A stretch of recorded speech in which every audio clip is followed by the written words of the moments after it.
सजीव प्राणी हैं, जहां प्राणों की हलचल है, उन सब पर दया की जाए और जीवों पर दया करने से भगवान जितने प्रसन्न होते हैं, जीवों पर दया करने से भगवान जितने जल्दी प्रसन्न होते हैं, वैसे और किसी भी प्रकार से नहीं होते। अनेक प्रकार के पदार्थों से, षोडशोपचार पूजन से भी भगवान वैसे प्रसन्न नहीं होते जैसे कि जीवों पर दया करने से भगवान प्रसन्न होते हैं।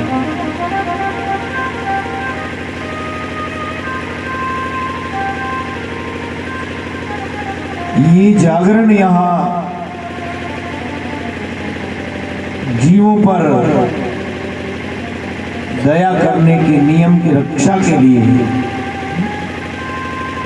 एक हिरण को शिकारी की गोली से बचाने के लिए एक मां का सपूत जो शहीद हो गया, अपने प्राणों को आहुत कर दिया। हमारी परंपरा ही ऐसी रही है। अहिंसा का मतलब होता है किसी भी प्रकार से हिंसा नहीं करना।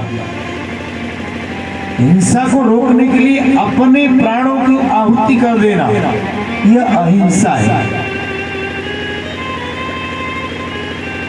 बरजत मारे जीव ताही मर जाएगी, जांडी हिरण संहार देख सिर दीजिए। किसी को दुख देने के लिए, किसी को मारने के लिए नहीं कहा गया है। भीलो जी ने कहा कि अगर ऐसा किसी जीव पर कोई जुल्म हो रहा है तो आप उसको रोकिए। नहीं रोक सकते हैं तो अपने प्राणों को ही होम दीजिए। अपने प्राण देकर के भी जीवों पर जहां हिंसा हो रही है उसको रोक दीजिए।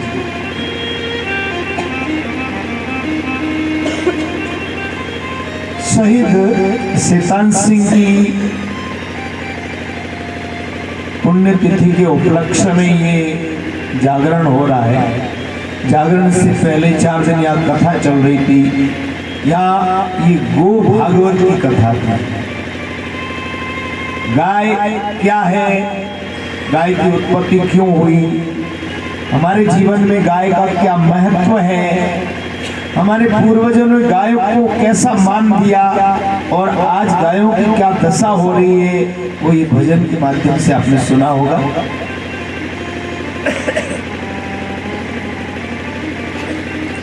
गो भागवत की कथा है, इसलिए भजनों में भी गौ माता की महिमा, महात्म्य, उसकी वेदना का वर्णन किया जा रहा है।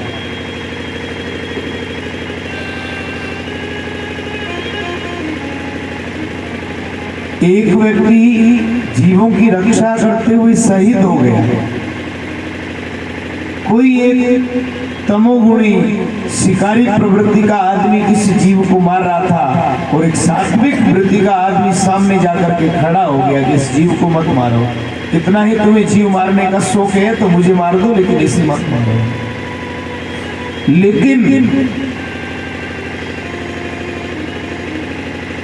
हम लोग थोड़ा विचार नहीं करते हैं कि कोई बंदूक लेकर के शिकारी जब किसी हिरण का शिकार करने के लिए खड़ा होता है तो हम मरने या मारने के लिए तैयार हो जाते हैं। लेकिन हमारे अपने खेतों में, हमारे अपने आसपास के वातावरण, पर्यावरण में हमारी वजह से नित्य रोज क्या हो रहा है।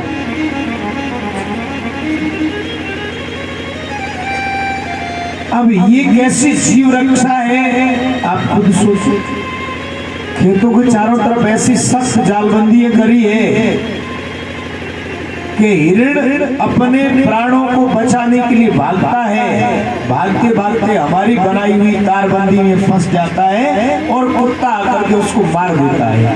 क्या यही जीव रक्षा है?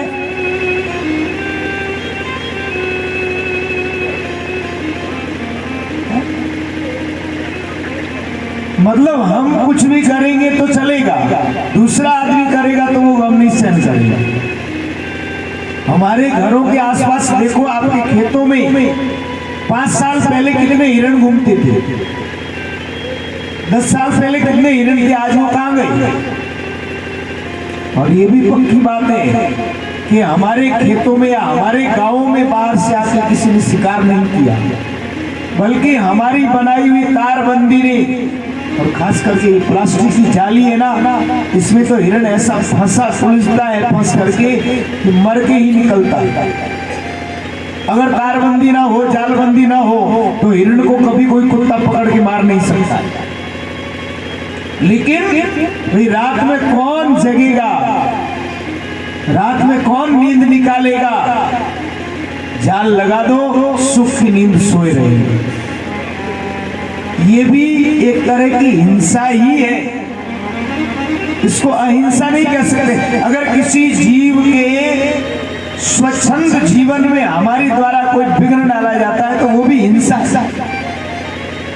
इस पावन अवसर पर जिस व्यक्ति ने हिरणों की रक्षा कर अपने प्राणों को आहुति किया है, तो इस पावन मौके पर जो भी नौजवान यहाँ बैठे उनको विचार जरूर करना चाहिए, इस बात पर अवश्य विचार करना चाहिए। अगर आपने अपने खेत के चारों तरफ जालबंदी कर रखी है और उस जालबंदी में कोई हिरण फंस के मर रहा है, तो जीव रक्षा का दम मत भरना, पाखंड मत करना, ये दिखावा मत करना। जीव रक्षक नहीं हो, क्यों?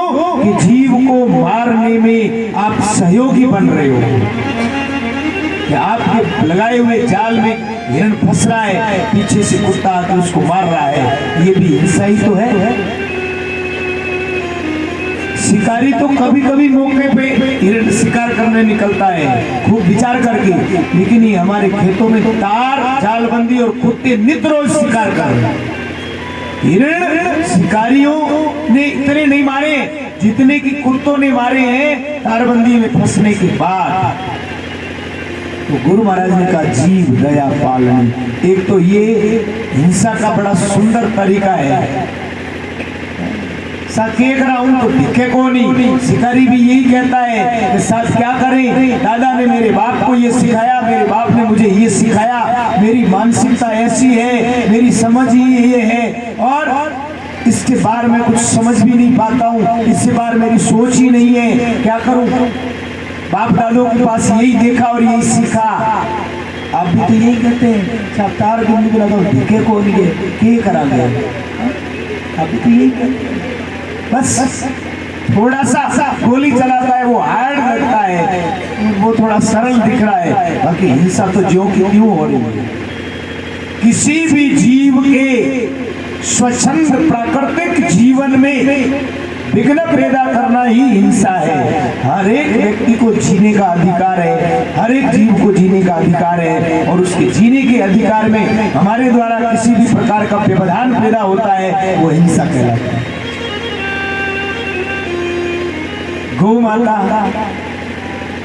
हिरणों का तो शिकार कुत्ते करने में लगे हुए, गायों को हमने घर से बाहर निकाल दिया, अभी संत से निकालता है।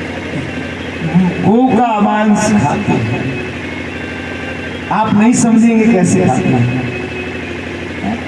कैसे खाते हैं।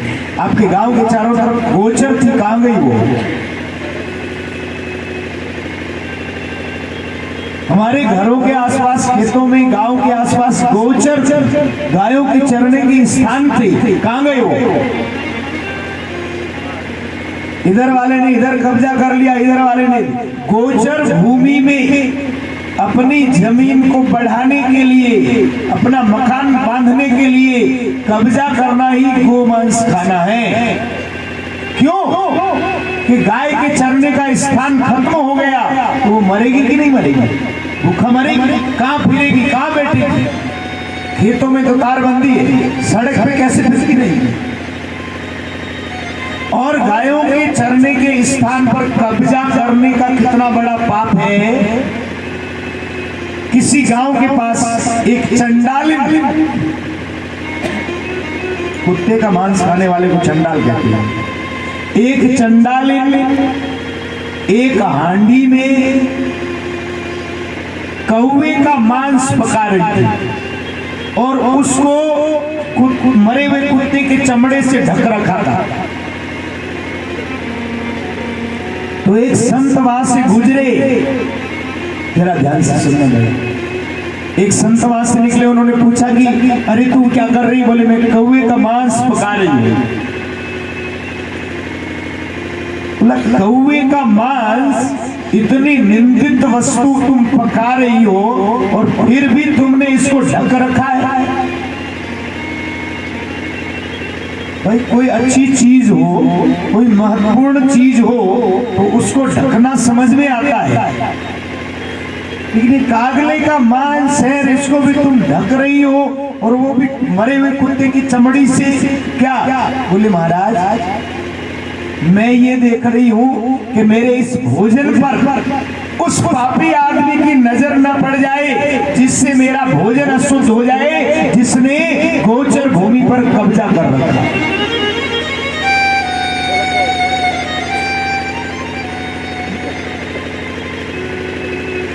कौवे का मांस भी जो कि मरे हुए कुत्ते की चमड़ी से ढका है, वो भी अशुद्ध हो जाता है उस आदमी की नजर पड़ने से जिसने गोचर पर कब्जा किया।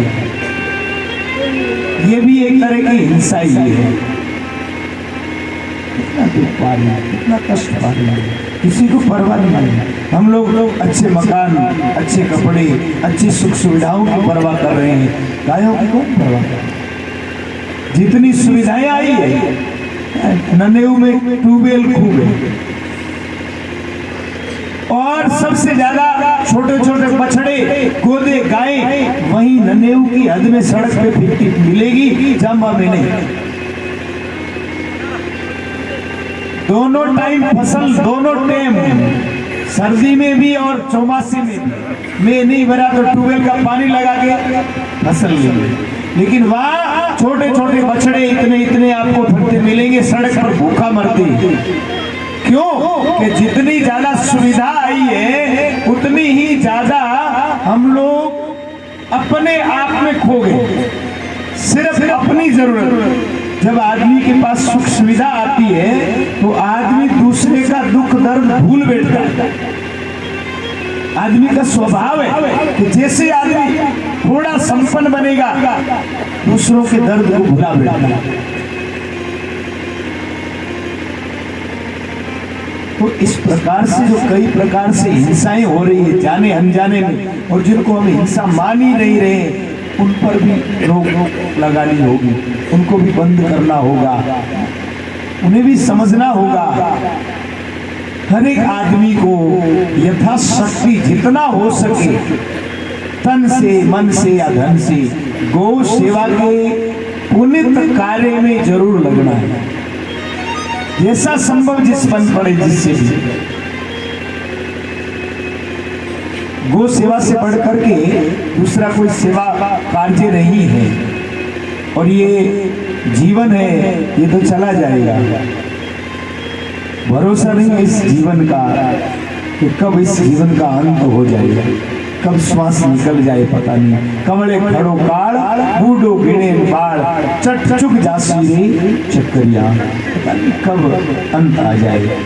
ये अनमोल मानव जीवन मिला है, इसका अंत हो जाए उससे पहले शुभ कर्म में लगी। और आज के समय में सबसे बड़ा अच्छा काम है गायों की सेवा करना।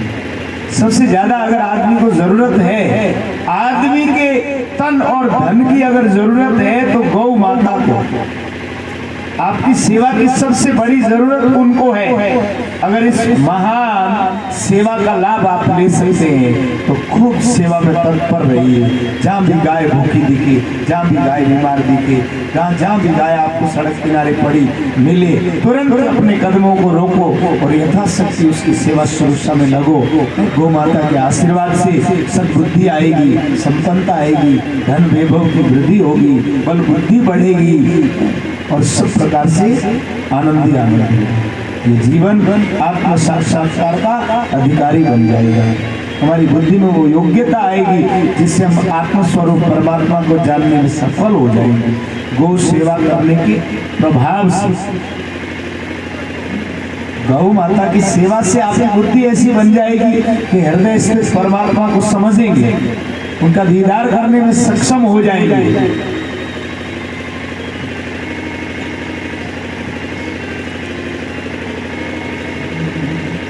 जागो रे मोमड़ा